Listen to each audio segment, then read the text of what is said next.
നമസ്കാരം, മഹാത്മാ ന്യൂസിലേക്ക് സ്വാഗതം. താരസംഘടനയായ അമ്മയിലും തമ്മിലടി. താരസംഘടനയിലും രാഷ്ട്രീയം കടന്നുകൂടിയിരിക്കുന്നു.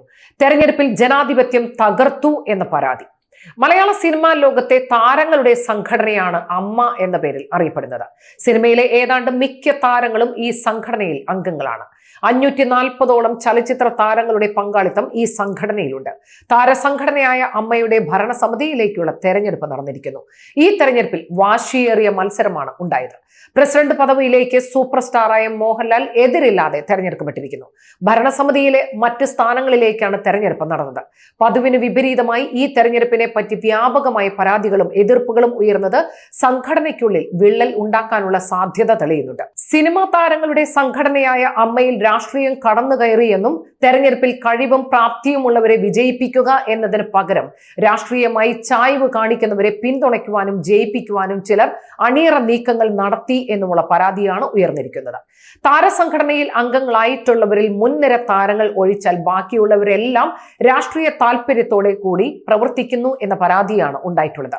ഇത്തരത്തിലുള്ള താരങ്ങളിൽ ഭൂരിഭാഗവും ഇടതുപക്ഷ അനുഭാവികളാണെന്നും അത്തരത്തിൽ ഇടതുപക്ഷ അനുകൂലികളായവരെ വിജയിപ്പിച്ചെടുക്കുന്നതിന് സംഘം ചേർന്നുകൊണ്ടുള്ള പ്രവർത്തനങ്ങൾ നടത്തി എന്നുമാണ് പരാതി ഉയർന്നിരിക്കുന്നത്. താരസംഘടനയുടെ എക്സിക്യൂട്ടീവ് കമ്മിറ്റിയിലേക്ക് മത്സരിച്ച ചലച്ചിത്ര താരമായ രമേശ് പിഷാരടി നേരിട്ട് രേഖാമൂലം തെരഞ്ഞെടുപ്പിൽ നടന്ന നിയമവിരുദ്ധ ഇടപാടുകളെ ചൂണ്ടിക്കാണിച്ച് പരാതി നൽകിയിരിക്കുന്നു. അമ്മ പ്രസിഡന്റിനും ജനറൽ സെക്രട്ടറിക്കുമാണ് പിഷാരടി രേഖാമൂലം പരാതി നൽകിയത്. രമേശ് പിഷാരടി സംഘടനയുടെ എക്സിക്യൂട്ടീവ് കമ്മിറ്റിയിലേക്ക് മത്സരിക്കുകയും വിജയിക്കുന്നതിനുള്ള വോട്ട് നേടുകയും ചെയ്തിരുന്നു. എന്നാൽ കമ്മിറ്റിയിൽ സംഘടനയുടെ നിയമാവലി പ്രകാരം സ്ത്രീ പ്രാതിനിധ്യം ഉറപ്പാക്കേണ്ടി വന്നപ്പോൾ ജയിച്ച പിഷാരടിയെ കമ്മിറ്റി അംഗമാക്കാതെ പുറത്താക്കി എന്നതാണ് പരാതിയുടെ അടിസ്ഥാനം. വലിയ പ്രമുഖരായവർ നയിക്കുന്ന താരസംഘടനയായ അമ്മയുടെ തെരഞ്ഞെടുപ്പിൽ സ്ത്രീ പ്രാതിനിധ്യം ഉറപ്പാക്കുന്ന രീതിയിൽ നാമനിർദ്ദേശ പത്രിക സമർപ്പിക്കുന്നതിനുള്ള കാര്യങ്ങൾ നടപ്പിലാക്കാൻ കഴിഞ്ഞില്ല എന്നത് വലിയ പോരായ്മ തന്നെയാണ്. നിയമപരമായി ചെയ്യേണ്ട കാര്യങ്ങൾ ഉപദേശിക്കുന്നതിന് സംഘടനയിൽ സംവിധാനം ഉള്ളതായിട്ടാണ് അറിയുന്നത്. മാത്രവുമല്ല, ജനാധിപത്യപരമായി തെരഞ്ഞെടുപ്പ് പ്രക്രിയ നടപ്പിലാക്കുന്നതിന് തെരഞ്ഞെടുപ്പ് ചുമതലയുള്ള ആളെ നിയോഗിക്കുകയും ചെയ്തിരുന്നു.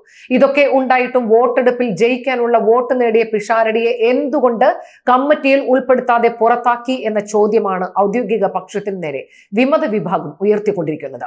1/4 നൂറ്റാണ്ട് പിന്നിട്ട താരങ്ങളുടെ സംഘടനയാണ് അമ്മ. ഈ സംഘടനയിൽ മുമ്പൊരിക്കലും ഉണ്ടാകാത്ത വിധത്തിലുള്ള പ്രതിഷേധങ്ങളും തർക്കങ്ങളുമാണ് ഈ തെരഞ്ഞെടുപ്പിന് ശേഷം ഉയർന്നു വന്നിരിക്കുന്നത്. ഇതിനിടയിൽ ചേരിതിരിവ് ഉണ്ടായപ്പോൾ അതിൽ രാഷ്ട്രീയ നീക്കങ്ങളും ഉണ്ടായി എന്നതാണ് വാസ്തവം. ചേരിതിരിഞ്ഞ തർക്കങ്ങൾ ഉയർത്തുന്നവർ രാഷ്ട്രീയമായി 2 തട്ടിൽ നിൽക്കുന്നു എന്നതാണ് ഇപ്പോഴത്തെ അമ്മ സംഘടനയുടെ അവസ്ഥ. തെരഞ്ഞെടുപ്പ് നടത്തിയ രീതിയിലോ കാര്യങ്ങളിലോ അമ്മ സംഘടനയിലെ സൂപ്പർ താരങ്ങൾ അഭിപ്രായം പറഞ്ഞിട്ടുമില്ല. മെഗാസ്റ്റാർ മമ്മൂട്ടിയും മോഹൻലാലും സുരേഷ് ഗോപിയും 2ാം തലമുറക്കാരായി സിനിമയിൽ നിൽക്കുന്ന പൃഥ്വിരാജ്, ഫഹദ് ഫാസിൽ, ജയസൂര്യ തുടങ്ങിയവരും രാഷ്ട്രീയമായ നിലപാട് സ്വീകരിച്ചവരോട് യോജിക്കുകയോ അനുകൂല പ്രസ്താവനകൾ നടത്തുകയോ ചെയ്തിട്ടില്ല.